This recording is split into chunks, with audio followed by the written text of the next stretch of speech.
Today, we're renovating this closed-off living room into this modern open concept space on Modern Builds. To start, I contracted pros to remove this wall dividing the living room and the kitchen and install this big header beam. And now we've got an open floor plan. After that, I moved on to demolition. I had some baseboard trim to remove, and after that, I could peel up the old flooring to see what was underneath. Right away, I could see quite a bit of staining, which I wasn't excited about. I had my fingers crossed as I removed the rest of these floors, but once I peeled up the pad, I could see all of these stains, which came from pet urine, I think. And I'm not sure these are gonna be salvageable. In the meantime, I kept the demolition going, first by removing the trim around the front door, then taking down the old ceiling fan, which I'll be updating, and finally, taking out this whole living room closet. I'm gonna be absorbing this space into the master closet, so right now I'm just removing the door trim and the door jamb, and my next step is going to be framing and closing this off. I just built a simple frame out of some 2x4s that we could place in that doorway, and then we'll attach our drywall onto that. And now this is giving us a bigger master bedroom closet and a larger TV wall. A win-win. While I was still in drywall mode, I got a hand from my dad installing these sheets to wrap the header beam, and with 2 people, this was a pretty simple process. Woo! Now I am far from a drywall pro, but I am going to show you the basic steps of what I did to get this done and to get good results. One mistake I made is I had the drywall on the faces go past what I'm putting here on the edges, and I had to trim that back. And right here, I'm cutting some 2x4s for another little frame to extend the wall on the kitchen side. This is only going to extend it out by about 7 inches, but I'm going to be putting a cabinet next to my refrigerator, and this is going to give me enough room that it's all covered. This was something I decided to do on the fly, so once I completed it, I just went back to drywalling. The drywall corner bead I'm using is this plastic type, and I'm attaching it with spray adhesive. This stuff has just a little working time so you can get your trim in place and then make sure that it's all sitting plumb. After that, I also decided to add a little bit of mesh tape, even though it wasn't necessary. I used a lightweight joint compound, that way it's just a little bit easier to sand, and on this first coat, I'm just making sure all of my seams are covered. We're going to be coming back and skim coating this whole section later. Joint compound has just a little bit of shrinkage when you're applying it thick like this, so there's no reason to go for a perfect first coat. You're always going to need to do at least 2 or 3. Because of the drywall texture on the rest of the walls, where the closet opening was, there was quite a bit of a negative space, so I used my skim coating blade to smooth all of that out, and then I also used the skim coating blade to smooth out the whole face of that beam. Thanks, Mom, for the help. After that, I removed the inspirational quote from the wall, finally. I know a lot of people are sad to see this go, but I'm not. A lot of these drywall fixes I had just been hand sanding, but now I switched to the power drywall sander. That way I could take down some of the texture on the ceiling. It was a little bit more aggressive than I wanted, and this just makes everything feel a little more contemporary. And after sanding, you can really see the seams in the drywall. So hopefully once we throw a new texture on here, everything will be very flat. I rented a texture sprayer from Home Depot for the day, and I added a little bit of water to my standard joint compound and mixed that up before throwing it in the hopper. You're looking for a relatively thin pancake batter. It had different nozzles for different textures, but I'm doing the lightest orange peel texture. This is still a modern clean finish, but what it does is it disguises all the drywall inconsistencies and makes these imperfect walls look way more flat. Super pro! This is the next best thing to a skim coat, and it only takes 1 day for the whole house, instead of a week or 2. Let me show you from my point of view. The goal is to spray in random patterns, in circular motions, in swiping up and down motions. You just basically don't want any visible pattern. My method was just to use the swirling motion and get complete coverage, then I would stand back and make sure there wasn't anything I needed to go back over to cover up or blend out. And it looked awesome. Next, I grabbed my paint sprayer and it was time to throw on a coat of primer. The texture that we just applied is raw joint compound, and it's gonna soak up the first coat of whatever we apply. And even though today a lot of paint is paint and primer in one, if it's on joint compound, you're gonna need to do a second coat no matter what, so doing just plain primer, which is more affordable, is a good move. Once all of our primer dried, I came back with 2 coats of our white paint. This is a color called Whipped Cream, which is really close to ultra pure white. It's just a tiny bit softer. And even though I'm not a painting pro, I got great results and I saved a ton of money doing this myself. We're done. I couldn't be more excited. Before I remove the masking tape and plastic, I'm gonna cut around the perimeter of the tape since this paint has been curing for a few days and I don't wanna peel it away with the masking tape. Super pro. So far, our living room is looking great, and now it's time to tackle installing our new luxury vinyl plank flooring, which is some really neat stuff. This really is one of the coolest aspects of working with luxury vinyl, is you can cut it with a razor blade. Just make sure that you score it really well with a good amount of downward pressure. Then you can just take it to an edge and snap it like that. The planks have a tongue and groove that lock in together, and then you just tap the end to where it connects as well. I was hoping I could sand and refinish the original floors of the house, but in a couple of the bedrooms, the pet stains were so bad there was no chance. But I really love these gray wash floors, and I'll leave them linked below. This hole that I'm cutting into the drywall is going to be for a TV wall outlet. I'll need to get a wire from the breaker to here. The attic is no fun to crawl around, but I was able to get it snaked down the wall and fed through that opening. Oh yeah, success. I'm gonna install this recessed TV outlet. It should be a really simple install and comes with a cutting template that you wanna make sure is just sitting level before you cut that line. From there, you just screw it in and this secures just like a standard old work electrical box. And then it's time to wire up the outlet. I'll also install an old work box and an outlet down here at the base of the wall, centered. That way if someone's got a cabinet or piece of furniture down here, they've also got power to it. The power will feed from the wire that we've already done down through the wall and into our box. And I'm wiring up a USB outlet because I figured this will be particularly useful here with electronics and accessories and all that. A couple weeks later, I had some electricians doing other work, and while they were, I asked them to move the ceiling box for the ceiling fan over to where it was in the actual middle of the room. I also hired them to install recessed lights in this living room. I had never done this before, and now that I've seen it, I really think it's a super DIY-able task. Just like the outlet we just ran, these lights all link together going back to one breaker.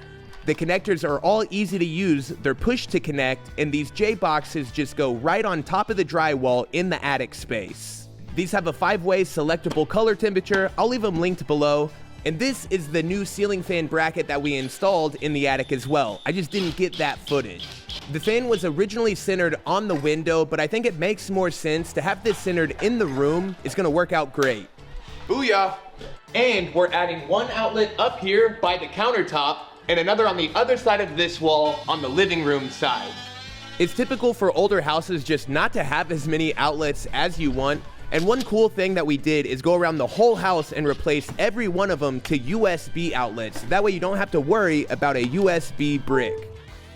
Up on the ceiling, I did a simple drywall patch where we moved the fan over. I just added a little bit of wood blocking so I had something to screw the new drywall into. Then I added tape and mud. Now I can sand this smooth.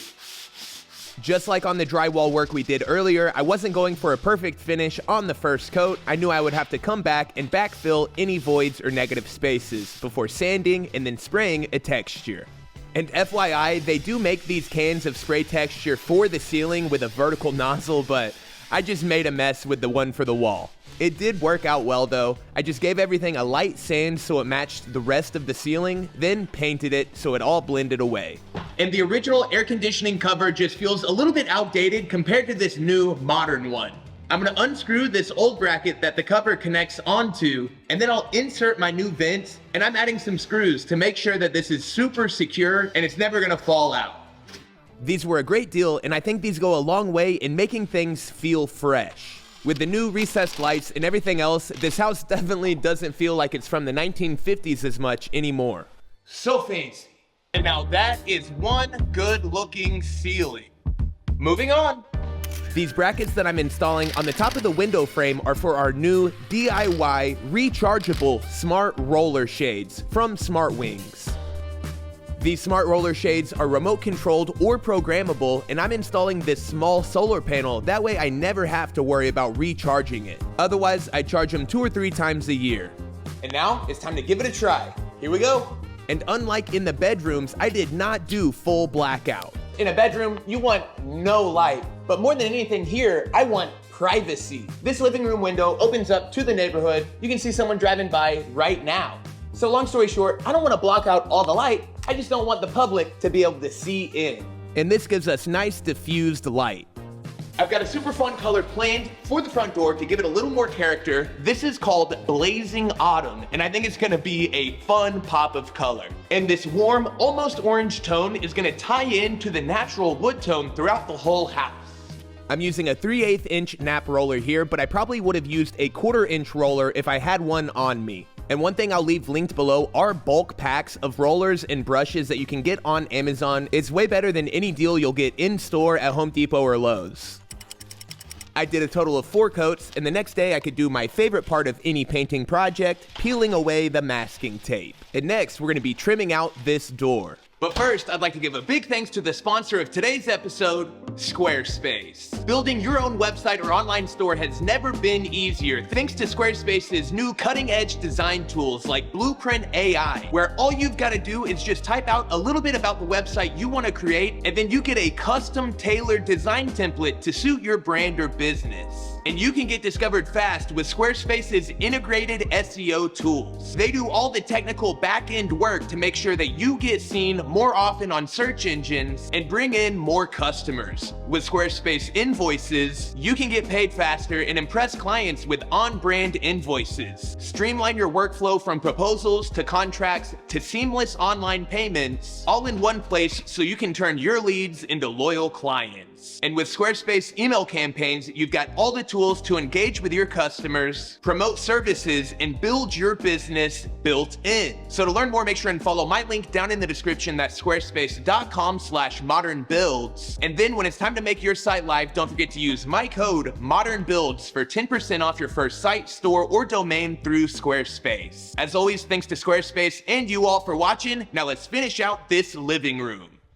I used this Great Stuff spray foam insulation in the gap between my door jamb and the wall.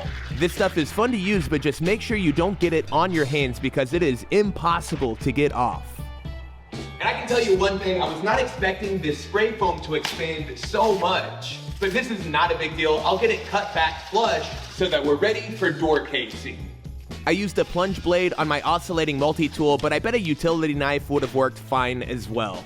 To cut my door casing, I made sure to use a speed square with my circular saw so I got a good 45-degree cut. Then I used 2-inch brad nails in my 18-gauge nailer. For me, it's easiest to mark this top piece in place and then sneak up on the cut to make sure I get a good snug fit. And after a little bit of sanding, I applied caulk to my joints and around all of my edges. I'll also throw some wood filler in the brad nail holes. And now, it is time for baseboard trim. This right here is the longest piece of trim in the whole house, something like 13 feet, and it did not have much extra to trim off. I always like to apply a couple of coats of paint to my trim before I nail them on. This way I'm only doing touch-up paint after installation, and I'm not worrying about masking and getting paint on my floors as much. I had a little bit of warp to some of my baseboard, but I always tried to make sure if I had a hump, it was facing up towards the middle of the trim. That way I could push it down and then nail it in place. I didn't want it flaring up on the ends. In general, I nail on the bottom half of the trim to hit the bottom plate of the drywall, and if I'm hitting anywhere higher, I want to be sure that I'm nailing into a 2x4 stud. And quick tip, if you mix a little bit of dish soap and water into a spray bottle before you try and smooth out your caulk beads, it makes it way easier. The caulk doesn't stick onto the wall and make a mess. After sanding the wood filler, I applied a couple coats of touch-up paint to the baseboard. I also painted the trim around the doorway. This room is getting a lot closer to feeling complete, but first I'm going to install a floating media console that I built from scratch. This French cleat is what it hangs from, and I made sure it's attached to 2x4 studs behind the drywall. It's got this really cool mid-century modern slatted design, but the surprising part is it's all plywood. full build video is linked below, but now me and my dad are gonna hang the TV above it. I just installed these two pieces onto the back of the TV and then the big bracket that goes on the wall. Thankfully, it also had a bracket which made marking and drilling all of these holes a breeze. This came with some heavy-duty lag screws and it is secure in the wall. Oh, and FYI, this is a 65-inch TV. It works! You see this video yet? Yeah. Oh, nice. I thought you were gonna say no. And I am excited to open up this box from FlexiSpot with a new washable rug. This one is 6 foot by 9 and it's gonna fit in the living room sofa area. This pad is great because machine washable rugs are thinner than traditional rugs so they can fit in a washing machine. Together, this is 0.28 inches thick and really cushiony. This is the Sienna Mosaic design. And what's even better is they sent a matching long runner rug that we're gonna put in front of the front door. And they're not paying me to say this, but one more cool thing about these rugs is that they're hypoallergenic and pet and kid safe. And once your rug's placed, these Velcro pads keep them there. I'll leave a link and discount code in the description. Up next, we've got some big boxes, and these are for a sectional sofa I am very excited to open up. You can already get a sneak peek of the design. It's totally modular, it has this cool low back, and it's called a bubble sofa. A while back, the brand Pavision emailed me asking if any of their sofas would be handy on an upcoming project, and I said yes. I checked out their website and I thought this was the best style and size match for the living room. And these hooks are what the back pieces and armrests use to connect to the main body. And I'm probably way too dusty to be sitting on any of this, but I love this sofa and rug combination. A super good spot for chilling and watching TV. We are close to complete, but there are still a few things on the to-do list. Here, I'm updating the cable ports in the wall. The old ones had those yellow plates, and I had to get that replaced. There was 2 cable lines coming out by the TV wall, but I was able to find a port online on Amazon to fit this as well. It's funny how small eyesores become super noticeable once everything else gets fixed. These 2 little screws are going into drywall anchors and they're hanging the floating shelves for the Bluetooth soundbar going underneath the TV. These are adjustable up and down to help level things out, a really neat idea. To complete the seating area, I added a classic Modern Builds project. This is a part of the Modern Maker podcast Bent Wood Challenge way back. Still useful. And as you can tell by this drywall damage, I need a door stop, and I picked up this cool magnetic one that can hold the door open and keep me from damaging the wall. This works best if your door ends up being parallel with the doorstop, which mine is at a little bit of an angle. And this doorstop does account for just a little bit of an angle, not as much as mine has, but it does still catch. It's got a strong magnet. And now I just needed to fix that hole in the wall, but this is gonna take a while to dry. Moving on. And thanks to the commenters for letting me know that I can use some paint thinner or Goo Gone to get rid of the original paint that was still left over on the face of the window frames. After sanding the paint off of the surface of the frames, I used the chisel to get into the caulk in the corner. Then I got some fresh paint and I cut into the window frame before caulking around the edges. My final step was adding the cover plate to this quadruple outlet. And with that, this DIY living room renovation is complete. Now let's check out the befores of this project. This living room was closed off, outdated, and needed a renovation. But now let's check out these afters.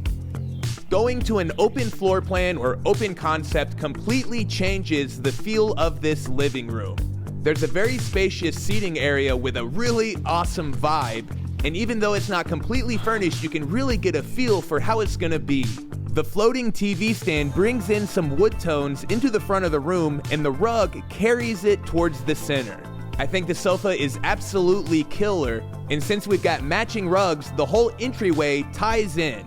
I love the combination of the warm tones and the gray wash floors in this room, and when you look up, this does not feel like a mid-50s house. Every fixture and finish is updated. I love the way the light diffuses through these Smart Wings shades. And there's no doubt I've got some dining room cleanup to take care of. As always, I want to give one more huge thanks to you all for watching. Make sure and leave a like, comment, and subscribe down below. And we'll see you next time on Modern Builds.